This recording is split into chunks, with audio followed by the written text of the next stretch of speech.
Muy buenas tardes, estimados radioescuchas. Un gusto estar con ustedes una vez más en este su programa Futuro en Acción, comenzando una nueva semana en este mes de diciembre que se caldean todos los temas de las compras, los caminos, el tráfico y se va acercando poco a poco la Navidad. Hoy tenemos como invitada a la politóloga Dayana Carvajal.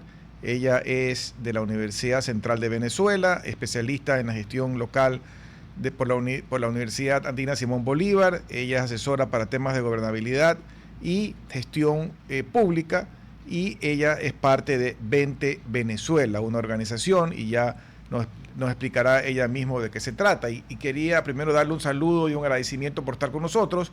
El tema de Venezuela está muy en el tope de las noticias, sobre todo con lo que ha sucedido en días pasados con la entrega del Premio Nobel de la Paz a María Corina Machado.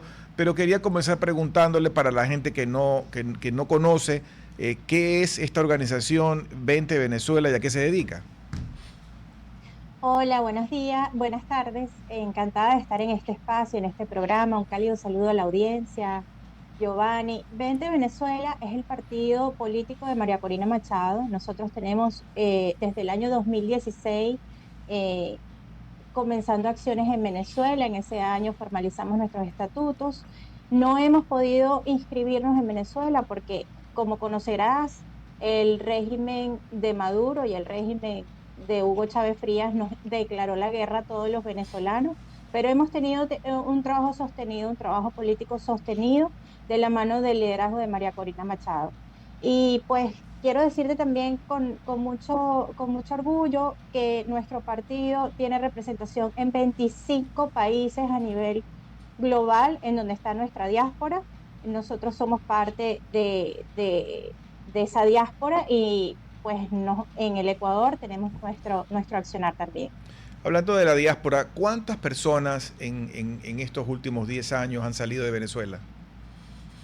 Mira, en cifras del Observatorio Venezolano de Migraciones, el último corte que tenemos es que 9.200.000 personas han salido de Venezuela. Esa es Increíble. la dolorosa cifra que manejamos hasta el momento.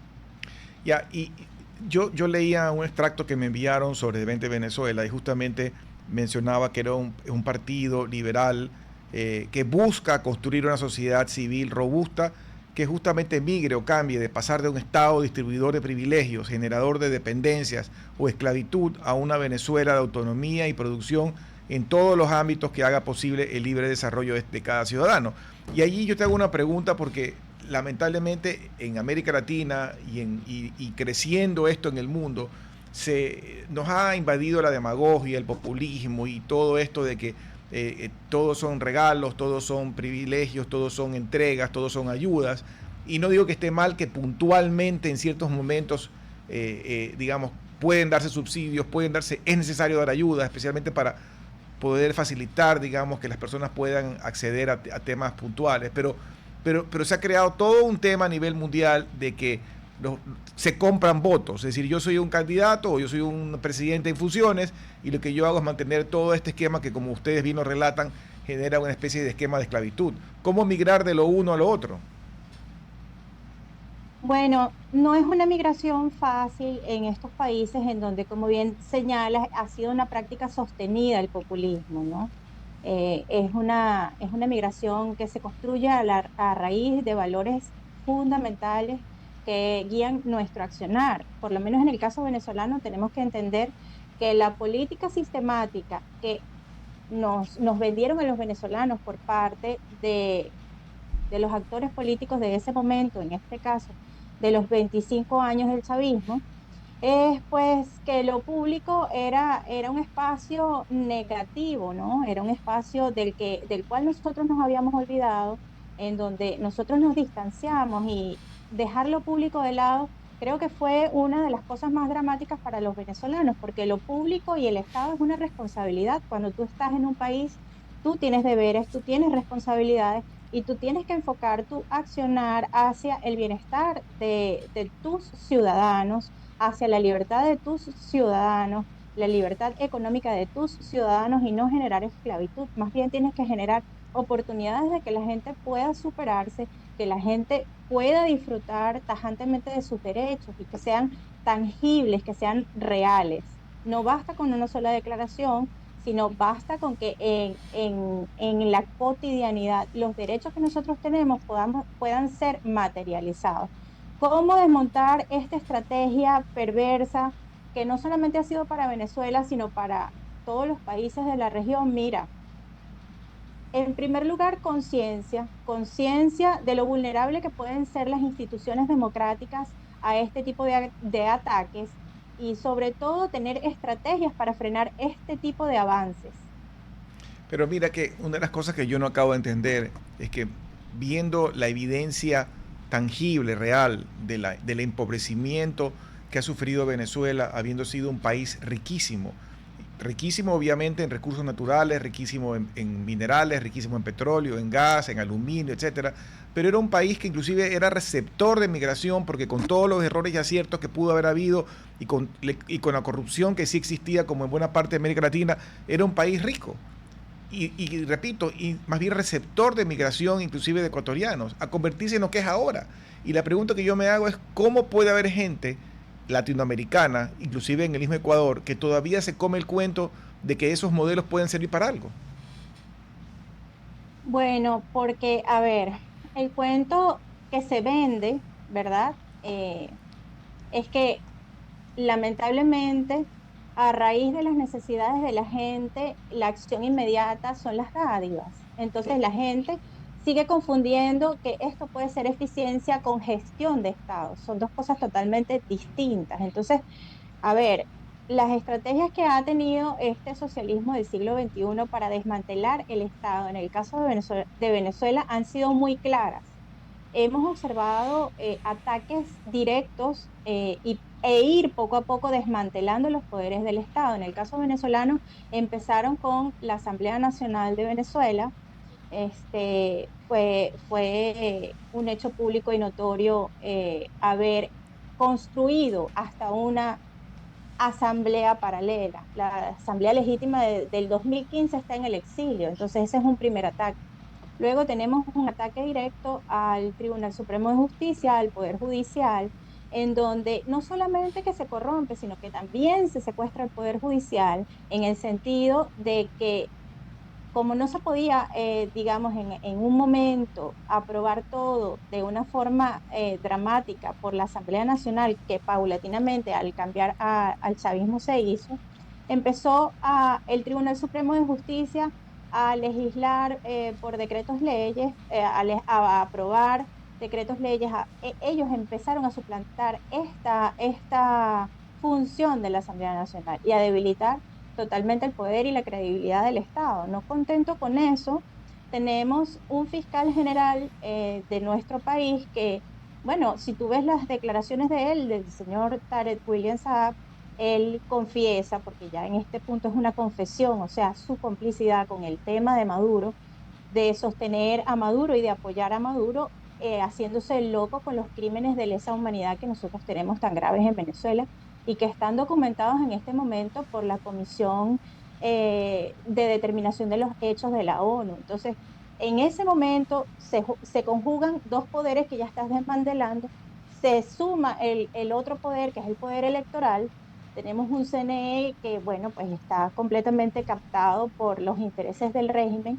Eso también queda en evidencia con las declaraciones últimas, no sé si las has leído, Giovanni, del señor Pollo Carvajal y de Clever Alcalá Ordóñez, en No. donde ellos redactan una carta a Donald Trump, una confesión, y el Pollo Carvajal, una de las cosas más dramáticas que él llega a decir es que él asume la responsabilidad de él haber colocado como jefe de informática del CNE a una persona que seguía sus reglas y sus órdenes. Eso quiere decir que, él lo confiesa, pervirtieron la voluntad popular, la soberanía, el sufragio, que se ejercieron en distintas elecciones. Nosotros por muchísimos años hemos tenido el diagnóstico correcto de lo que sucede en Venezuela. Nos ha costado muchísimo. Mira, Giovanni, nos ha costado muchísimo poder demostrar que esto es un ataque sistemático a las instituciones y hoy el mundo por fin puede ver la magnitud y el alcance del estado criminal en que se convirtió Venezuela. Porque además ustedes lograron captar imágenes y subirlas entiendo, a una nube donde están todas las actas a nivel nacional que comprueban y demuestran que quien verdaderamente ganó fue Edmundo González. A pesar de ello, el gobierno actual no lo reconoció. ¿Qué dijeron ellos ante la evidente y grotesca evidencia de que ahí estaban los resultados? ¿Qué argucias usaron para decir, no, eso no es verdad, ganamos nosotros? Mira, ellos se ampararon en ellos en un primer momento, primero no mostraron las actas, ellos no tuvieron la capacidad de sacar su prueba, de decir, mira, yo también tengo mis actas y sabes que vamos a contrarrestar una con otra y vamos a ver si es verdad el fraude que tú me estás adjudicando a mí, porque si yo gané, yo me puedo defender. Y ellos fueron habilidosamente al Tribunal Supremo de Justicia a introducir un recurso electoral en contra del fraude y entonces obviamente el Tribunal Supremo de Justicia ese fallo lo dictó a favor del señor Maduro. Entonces por eso es que de alguna forma ellos han buscado la manera de blindarse entre ellos y por eso es que ha sido tan difícil porque ellos teniendo, en este caso Venezuela tiene 5 poderes, ellos teniendo la totalidad de todos los poderes, eh, ha costado muchísimo porque ya no operan como un Estado totalitario, ya obedecen, o sea, hay totalitarismo, pero obedecen a una lógica bastante criminal, bastante cómplice, en donde están funcionarios de altísimo nivel comprometidos con una estructura que tiene unos alcances hasta geopolíticos del crimen. Entonces, no estamos tratando contra un gobierno como tal, estamos tratando contra una estructura criminal que tiene secuestrado el poder en Venezuela, tiene secuestrada a nuestra sociedad. Ahora, ¿qué pasa a futuro? Porque tenemos el hecho pues, de María Corina Machado, que logró salir al estilo de una película de Hollywood. No sabremos tal vez los últimos detalles, pero de lo que se cuenta en diferentes medios de prensa es que logró salir por tierra, luego por mar, luego por aire y llegó a Noruega. Y ella ha prometido regresar a Venezuela, cosa que me parece pues totalmente digno de aplauso en el sentido heroico de querer regresar cuando haya estado allí viviendo en unas condiciones precarias, alejado de su familia y demás, pero más pesa el amor que ella tiene por Venezuela y por buscar la forma de recuperarla y salvarla de estas manos. Pero ¿cuáles son los escenarios futuros? Porque está el mundo, algunos países reconocieron el triunfo de González, tenemos ahora a los dos afuera, ella dice regresar, Maduro evidentemente niega todo y ha llegado hasta decir que el premio Nobel está manchado de sangre, cosa que es una locura. ¿Qué puede pasar en las próximas semanas y meses? Mira, aquí hay algo bastante importante con respecto a la salida de María Corina Machado. Eh, el régimen se ha presentado como un bloque monolítico de fuerza que controla el sistema de inteligencia y de seguridad total del país. Ya han habido, Giovanni, 2 ocasiones muy marcadas en donde nosotros hemos podido vulnerar y demostrar que ellos no tienen todo el control. La primera ocasión fue cuando nuestras guacamayas, pues, los llamamos de esa manera, nuestro equipo de trabajo que estaba asilado en la Embajada de Argentina, ellos pudieron escapar. Escaparon 5 personas. Eso fue hace unos 7 meses aproximadamente, que ellos lograron escapar y pues ya están residiendo fuera, no han dejado de trabajar y nosotros no hemos parado nunca el trabajo, o sea, seguimos incesantemente trabajando. Seguidamente, ahí pudimos ver una fractura tremenda en su sistema de inteligencia. La otra es la de María Corina Machado. ¿Qué pasa? María Corina Machado, Giovanni, ella había dicho con anterioridad, con total anterioridad, que ella iba a estar en el premio Nobel. O sea, ella había mostrado tajantemente la posibilidad de poder ir al premio Nobel. Es decir, en un régimen que se supone controla todo el sistema de seguridad nacional, cuando tu principal enemigo, en este caso para ellos María Corina, te avisa que ella va a estar en el premio Nobel, eso es una alerta para ti, una alerta para tu seguridad y tus sistemas de inteligencia. Claro. Y María Corina logra salir de Venezuela con todo el drama y todo este tema tipo Hollywood, tipo Netflix, que ahora vemos en las redes, de lo que tanto se ha hablado. consecuencia de esa fuga, María Corina tiene una vértebra lesionada, una vértebra fracturada. No sé si viste la noticia hoy, pero nosotros tenemos información de que ella está con esa lesión en su vértebra Ya. y pues ella sí ha declarado que va a volver a Venezuela. María Corina es una estratega. María Corina es una estratega nata que tiene una claridad muy diáfana sobre el acontecer político y sobre cómo enfrentar al régimen, porque si ha habido alguien que ha tenido el diagnóstico correcto de lo que nos pasa y nos sucede a nosotros, ha sido María Corina. Si ella ha dicho que va a regresar a Venezuela es porque evidentemente su presencia se requiere en Venezuela para avanzar en el proceso de transición. Entonces, si ella lo ha declarado, no tengas tú ninguna duda que aunque sea riesgoso, aunque sea difícil, aunque sea imposible, aunque sea eh, lo menos recomendado, ella lo va a hacer. Y ella es bastante consciente, es una persona bastante coherente y congruente en todas las narrativas que lleva. Si tú evalúas a María Corina a lo largo de los años, te das cuenta que no hay contradicción entre las cosas que ella dice y lo que ha dicho por años y lo que está mostrando ahora al mundo. Pero también en esta fase es importante la presencia de ella fuera de Venezuela. Digamos, no ha dicho fecha de regreso, pero yo me imagino que ella también tendrá una agenda hoy por hoy fuera de Venezuela, alguna gira, entiendo que ha estado en España, seguramente viajará a otros países para poder también hacer un mayor cabildeo a favor del rescate de Venezuela. Ahí la pregunta es, ¿cuál va a ser el rol o cuál seguirá siendo el rol de los Estados Unidos? Porque el presidente Trump lo que sí ha hecho es poner una fuerte presencia militar naval frente a las costas de Venezuela.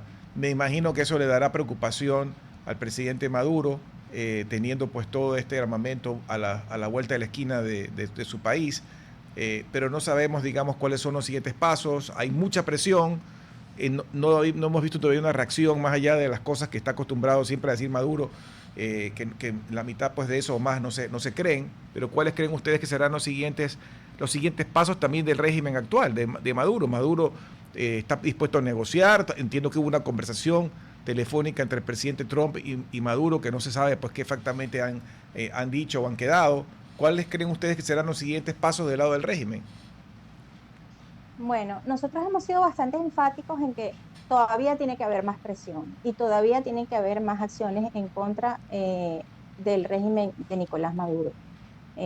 Nosotros vemos por lo menos y hemos celebrado que no solamente los Estados Unidos ha tenido y ha diagnosticado el problema de manera correcta, sino que también el Ecuador ha podido tener el diagnóstico correcto, porque ha declarado al Cartel de los Soles y al Tren de Aragua como organizaciones terroristas. Y eso está también sucediendo en Sudamérica y en América Latina. Ya hay distintos países que tienen el diagnóstico correcto. El régimen de Maduro es un régimen bastante incómodo para la izquierda tradicional. Es un régimen bastante incómodo. Tenemos los sucesos que ha tenido con Boric, en donde han marcado distancia y diferencia contra el régimen de Maduro, que realmente es una dictadura narcocriminal, narcoterrorista, es una organización irregular que ha tomado el poder. Entonces, ¿qué necesitamos? Necesitamos muchísima más presión. Estados Unidos ha tenido una política bastante cuidadosa, bastante, en cierta medida, agresiva con su despliegue en el Caribe y también bastante cuidadosa porque ellos han hilado fino en no mezclar el tema del intervencionismo.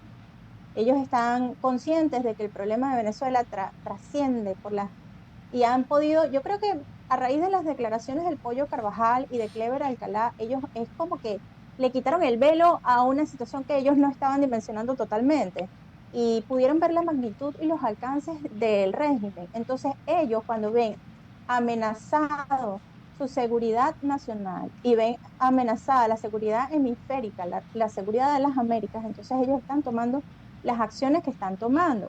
Nosotros no podemos especular cuáles son las próximas acciones porque esto está en dominio completo de la administración de Donald Trump. Lo que nosotros seguimos y nuestra tarea diaria es seguir señalando la necesidad de más acciones contra el régimen de Maduro. Hay una pregunta que El cerco, Perdón, hay una pregunta que me impresionó, que se la hicieron ahora en Oslo a María Corina con respecto a que a si estaba preocupada o no de este intervencionismo o de una invasión de Estados Unidos a Venezuela. Y ella contestó con mucha claridad de que Venezuela hace rato que está invadida, pero invadida de carteles, invadida de grupos terroristas internacionales de distintos colores e índole, invadido de cubanos, invadido de un montón de gente que lo que ha hecho es saquear Venezuela o meter, digamos, lo peor del mundo en Venezuela. Entonces esa respuesta para mí fue contundente. No está diciendo que ella acepta o aplaude que haya presencia militar de otros países, pero está diciendo de qué me hablas si ya hace rato que Venezuela está invadida. Es así, y tanto que es así que nosotros, como te comentaba, tenemos, mira, grupos de Hezbollah, de Hamas, tenemos células terroristas iraníes, tenemos aparte la FARC, el ELN, y tenemos gobiernos enemigos del mundo occidental que están siendo aliados de Maduro. Y también, como te digo, el gobierno cubano ha tenido muchísima responsabilidad en entrar a Venezuela también, en ellos tomar parte del poder en Venezuela y en ser cómplices o cerebros en su medida de esta perversidad.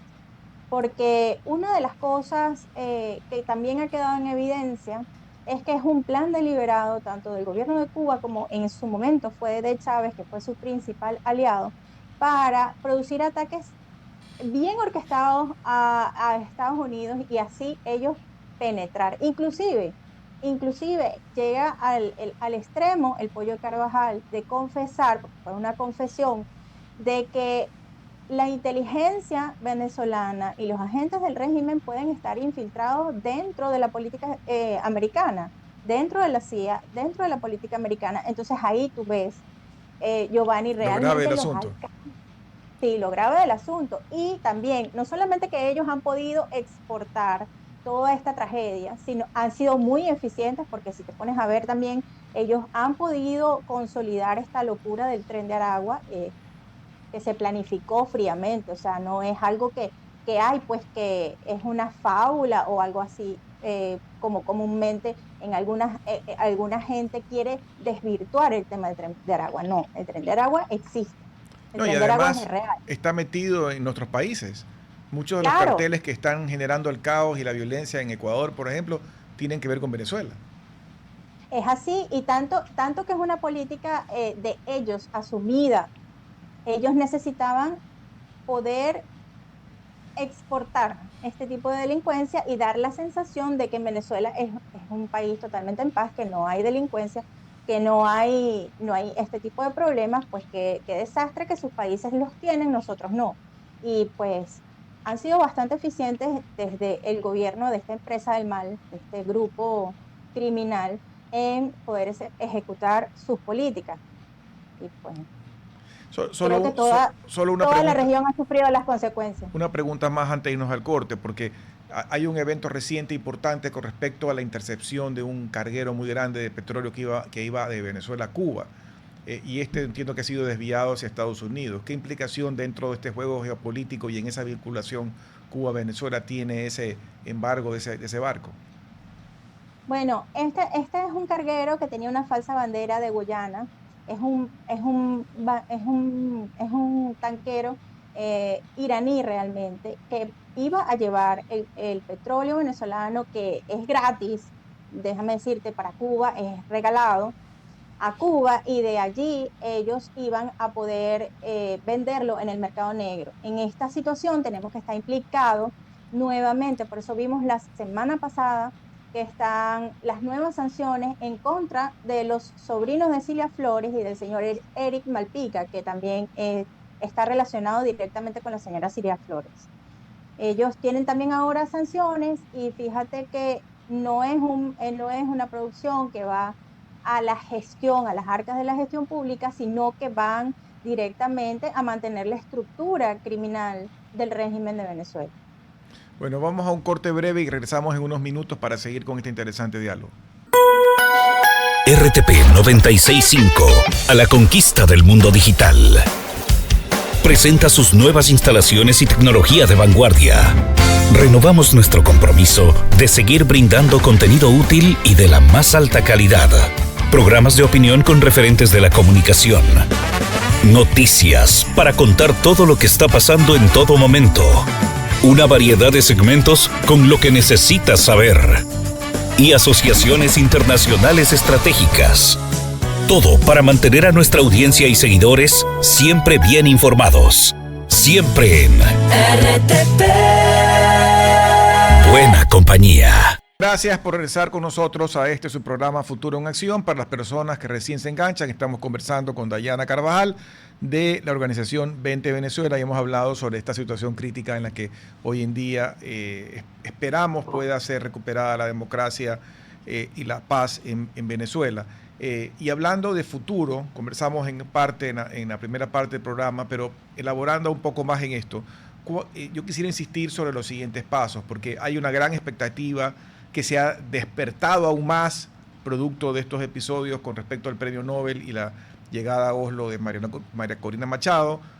Como tú mencionabas, está anunciado que ya regresaría a Venezuela, pero ¿cómo se podría retomar el poder? O sea, si ya hubo un triunfo democrático, si fue demostrado con documentación que el verdadero triunfador de las elecciones fue Edmundo González, ¿cómo podría? Porque hay temas que pueden funcionar de facto y temas que son institucionales, pero si todas las instituciones están captadas en Venezuela, ¿cómo recuperar el poder?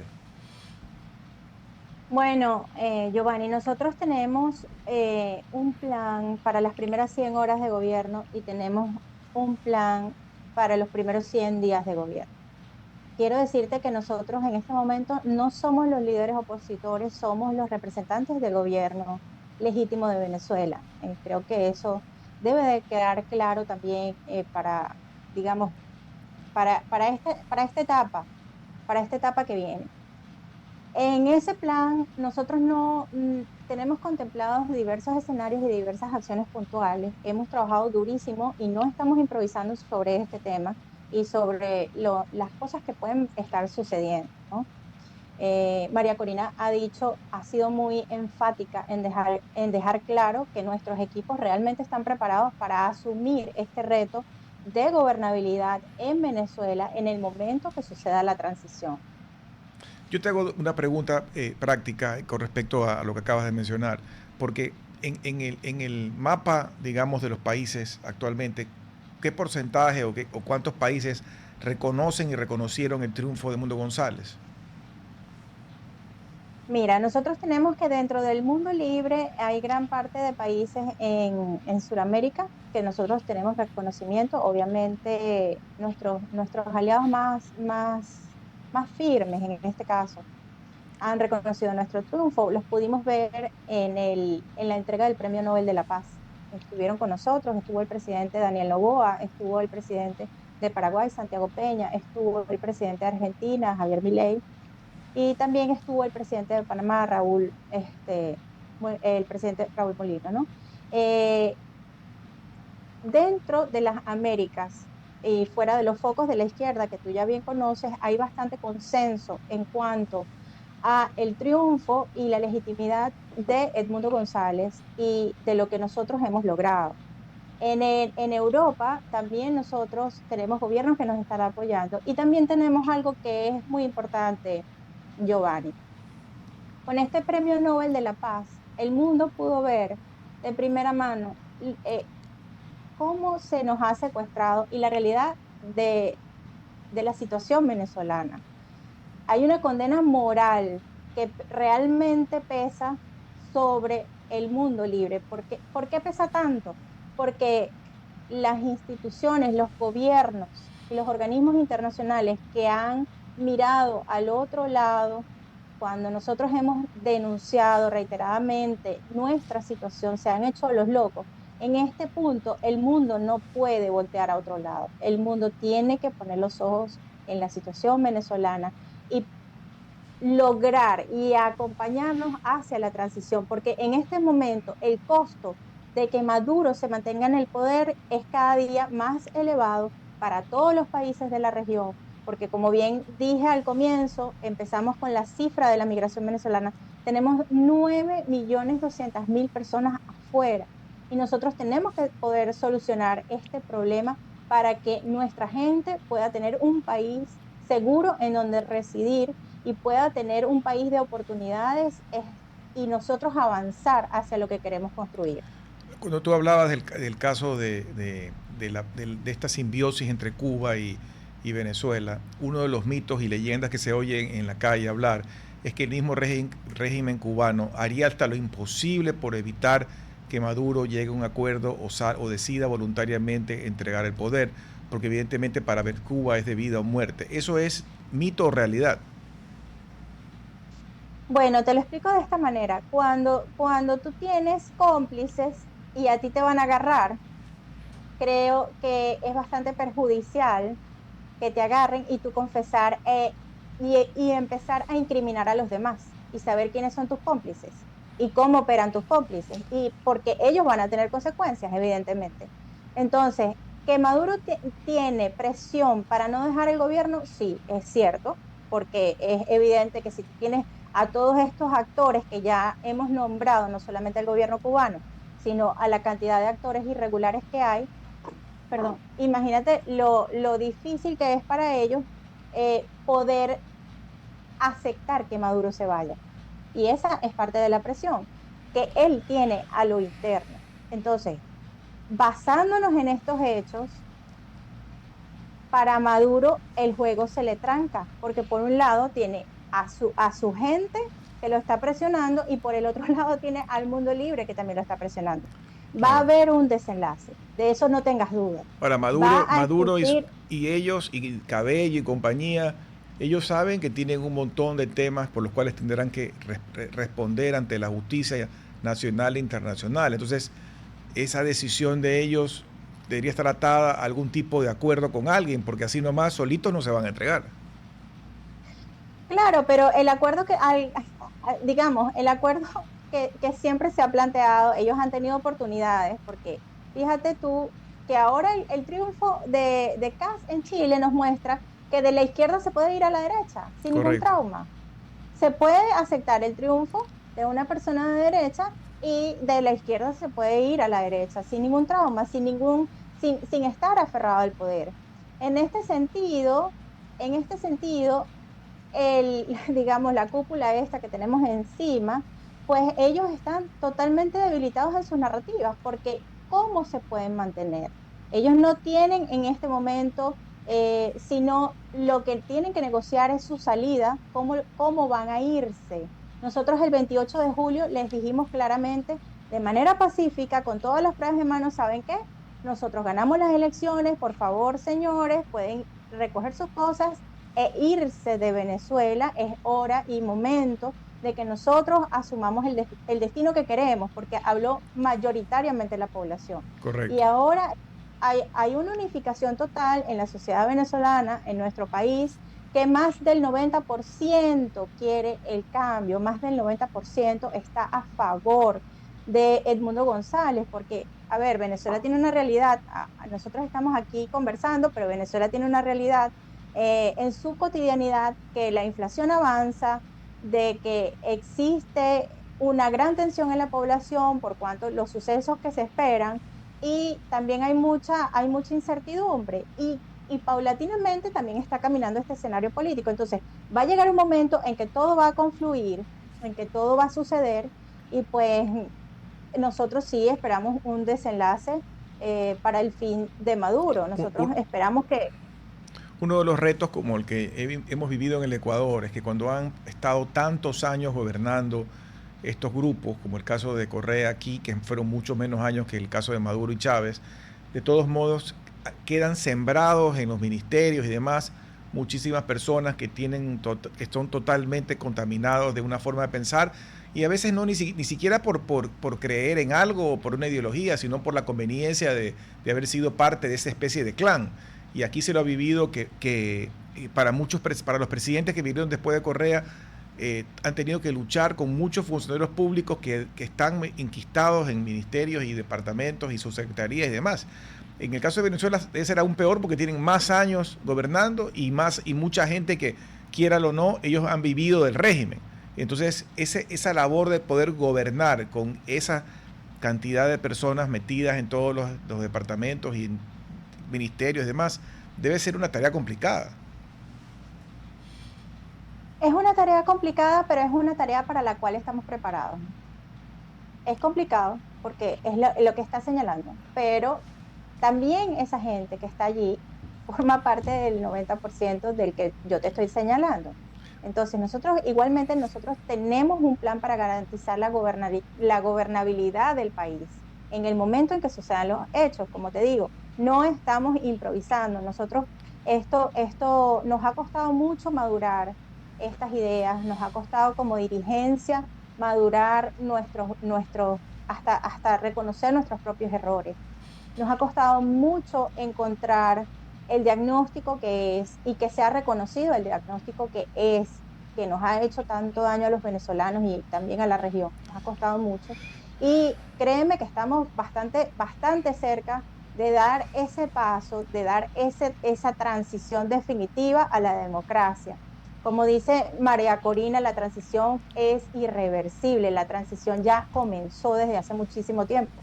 Y lo que nos falta es consolidar a nosotros como gobierno poder empezar, porque, digamos, nuestro mandato hubiera empezado formalmente el día 10 de enero de este año, hubiera sido nuestro asunción al gobierno, pero ya vamos a tener un año en que no hemos gobernado y no hay que subestimar la legitimidad de origen, no hay que subestimarlo, porque la legitimidad de origen lo que te produce es una cohesión completa en toda la sociedad. Y esa cohesión, con la base de esa cohesión, es que te permite la gobernabilidad.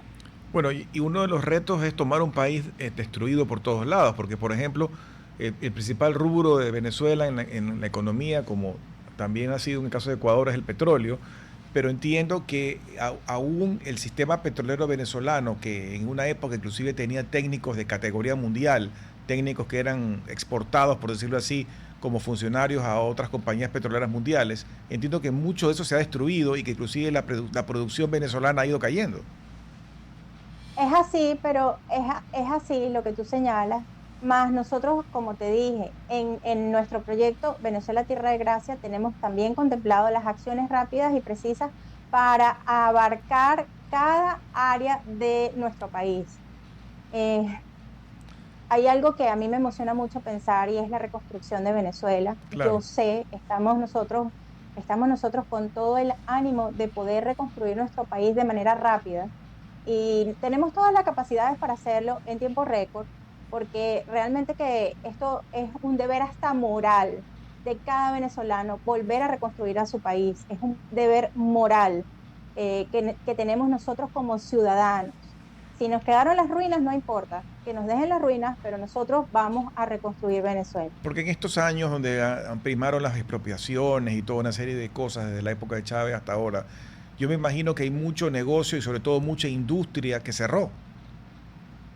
Sí, mira, una de las estrategias del socialismo del siglo XXI fue destruir toda nuestra base productiva y llevarnos a la dependencia total y al sometimiento total del aparato económico de nosotros y ahí atacarnos en nuestra libertad. Estamos hablando que pues el salario básico en este momento pueden ser, mira, recuerdo cuando fue en mayo que hice un video sobre el tema, era $1.25, ahorita podemos estar yendo por fácilmente los 90 centavos de dólar, 70 centavos de dólar. Entonces, cuando tú tienes esta realidad que es descomunal, pues tienes que cambiar rápido, tienes que poder cambiar y darle revés a esto. Porque Pero con la... teniendo 9 millones de personas viviendo fuera de Venezuela, me imagino que gran parte de esas personas están alimentando a los que viven adentro, porque con esos niveles de sueldos nadie puede vivir. Sí, una de las fuerzas económicas ha sido la diáspora, como lo fue también en el Ecuador en un momento en los años 2000, Correcto. cuando se fue de aquí la población a España. Yo en ese momento vivía en el Ecuador. Yo quiero decir que también soy ecuatoriana y también me duele muchísimo lo que pasa aquí en este país. Tengo doble nacionalidad y por eso creo que el discurso de María Corina fue pronunciado por Ana Corina Sosa fue tan contundente, porque creo que es un llamado de atención para todos nuestros países, para todos los países de la región y para valorar y cuidar nuestra libertad nuestra democracia, nuestras instituciones y no vernos llegar a lo que nosotros los venezolanos hemos llegado. Hay muchos mensajes muy interesantes de subrayar en ese discurso que lo leyó magistralmente su hija, pero uno de los que se me queda en la memoria es el hecho de que nosotros, y creo que es un error que estamos pagándolo caro en el Ecuador, es de entender que realmente sobre las espaldas de todos nosotros está la responsabilidad del futuro del país. No podemos decir, esto es un problema que fulano no lo hizo, o que el presidente A o B o C no ha actuado, que el alcalde A o B o C no ha actuado.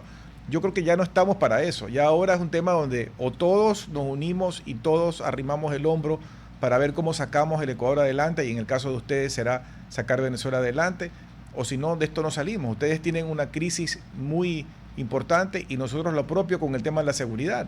Nosotros estamos en un nivel donde ya rompemos récords, lamentablemente rompemos récords mundiales, pero no de cosas buenas, sino de cosas malas, a nivel de muertes violentas, y yo creo que esto ya sobrepasó la capacidad de los estados, del Estado, y realmente si no hay un movimiento ciudadano que tome también sobre sus hombros este problema, no vamos a salir. Totalmente, Giovanni. Mira, nosotros como ciudadanos no podemos olvidarnos que lo que nos tiene que mover es la responsabilidad hacia el Estado y el país que nosotros tenemos. La gestión pública y lo público tiene que estar presente en nuestra vida cotidiana. Es una responsabilidad hacer una vida pública sana y saludable para todos los ciudadanos que convivimos en un país. Es por eso que yo pienso que hay que rescatar en todo sentido la dignidad de la gestión pública. Hay que rescatarla para todos nuestros países porque tenemos lamentablemente una mala experiencia de mala gestión, pero eso no significa que lo público sea perverso. Lo público es la garantía de que todos los ciudadanos pueden crecer y desarrollarse en paz y con oportunidades. Y nosotros tenemos que promover ese bienestar todos los días para todos nuestros ciudadanos, para todos nuestros connacionales, para todos nuestros hermanos, para todas las personas con quienes cohabitamos, porque realmente si no, estas ideologías erosionan la realidad de, de lo que nosotros deseamos y son bastante nocivas, porque el costo del populismo es muy alto. Yo siempre lo digo, el populismo es muy eficiente. Realmente, si te pones a ver, es bastante eficiente y bastante fácil poder operar con populismo, porque te garantiza, digamos, un retorno de la lealtad en cuanto al liderazgo, digamos, populista, pero el costo a largo plazo que tiene el populismo es nefasto, es demoledor para todas las sociedades, no es una práctica sana, no es una práctica que debemos acostumbrarnos, ni mucho menos. Es algo que nosotros tenemos que vencer y creo que esa es la tarea que tenemos que hacer como ciudadanos. Ahora, un elemento importante en esa reconstrucción y ojalá el regreso o la entrada de los que ganaron las elecciones es el rol de la fuerza pública y del ejército, porque vas a tener que tener quién haga cumplir las leyes y además quién tiene el monopolio de la fuerza. Y más aún si con lo que mencionamos de que hay grupos terroristas y demás enquistados ya en Venezuela, ¿cómo se los saca si no hay el control sobre la fuerza? Bueno, fíjate que, a ver, el madurismo y el chavismo plantearon un Estado con tres pilares con una estrategia bien demarcada. La estrategia militar, la estrategia social y la estrategia policial. En ese triángulo, nosotros tenemos que poder tener acciones precisas para el tema militar y para el tema policial y para el tema social.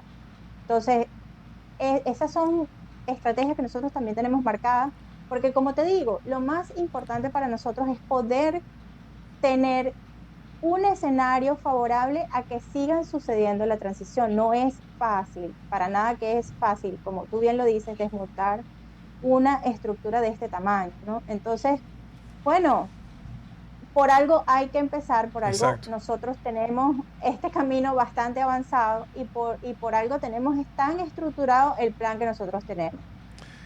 Nos queda solamente un minuto y quisiera aprovecharlo para que nos des tu mensaje final, porque todos reconocemos que es un momento crítico para Venezuela, es un país hermano que además, como decía, en su momento recibió cálidamente a muchos ecuatorianos que fueron a trabajar a Venezuela. ¿Cuál es tu mensaje final? Mira, mi mensaje es de esperanza y optimismo. Yo sé que para muchos ha sido muy duro este camino porque se dice fácil que son 25 años de esta tragedia, pero vivir en nuestra cotidianidad 25 años que nos han quitado parte de nuestra vida es muy duro. Nosotros seguimos adelante y yo le pido a todos los venezolanos y a todos nuestros hermanos latinoamericanos que sigan con nosotros apoyándonos y elevando la voz y haciendo las presiones que tenemos que hacer. Nosotros, gracias a Dios, estamos con el liderazgo correcto, con las estrategias correctas y vamos a recuperar totalmente nuestro país y vamos nosotros también de nuevo a recibir también a tanta gente con quien hemos hecho nexos en el exterior. Yo estoy segura que cuando sea la transición, cuando sucedan los hechos, también no es solamente que vamos a regresar los venezolanos, nosotros hemos hecho lazos fraternos de familia, de calidez con muchísimos hermanos ecuatorianos, colombianos, chilenos, peruanos, argentinos, bolivianos, o sea, de todas las nacionalidades, y yo estoy segura que los vamos a ver en Venezuela. Estoy totalmente segura y optimista de que también vamos a reconstruir nuestro país en el corto plazo. Bueno, Dayana, muchísimas gracias por compartir con nosotros lo que nos has comentado el día de hoy, que es un tema muy importante para la región y para tu país. Y muchísimas gracias, y con todos también hasta el día de mañana. Muchas gracias. Hasta aquí, Futuro en Acción. Control Master Marisela Basantes. Transmisión digital Gerardo Díaz. Redes sociales Erika Eras. Edición Oscar Saavedra. Dirección Javier Gamboa. Todos los derechos reservados. RTP 2025. Si disfrutó este programa y aportó de manera positiva en su vida, déjenos sus comentarios en Instagram, página web o WhatsApp, así como los aplausos al artista son sus mensajes al equipo de RTP Ecuador. RTP. Buena compañía.